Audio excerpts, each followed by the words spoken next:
Hello, and welcome once again to the Geek News Now Roundup, where geeks that are fans like you bring all the best fan-fueled content from across the multiverse. Thank you for joining me, Cam of Cam and Focus here, bringing you today's edition of the Roundup. Before we begin, don't forget to hit like and subscribe so that way you can stay up to date with all the latest Geek News Now. And once again, this edition of the Roundup is brought to you by RippedApparel.com. If you want to wow your friends with awesome geeky apparel, head over to RippedApparel.com and use the code GNN10. That's GNN10 at checkout for 10% off of your entire purchase.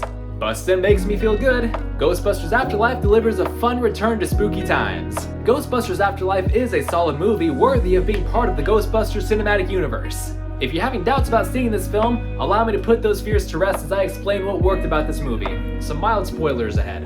So the original Ghostbusters is something that the sequel has a lot to live up to. In the movie, 12-year-old Phoebe, played by McKenna Grace, moves to Somerville, Oklahoma with her brother and her mother, after the death of their estranged father. For the full review, tune in to geeknewsnow.net.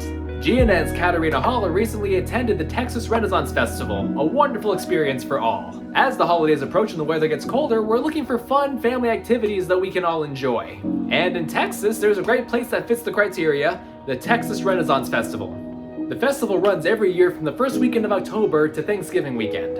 Since there is still time for you and your family to make plans for the 2021 holiday season, here's just a little bit of what to expect from the festival. When it comes to visiting the festival, you have a few options. For those looking to make a weekend out of it, they do have camping on site. The camping site has tents that come fully furnished with cots and tables.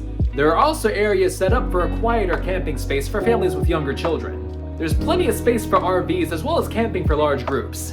What will you find? Head over to Geek News Now for the full story.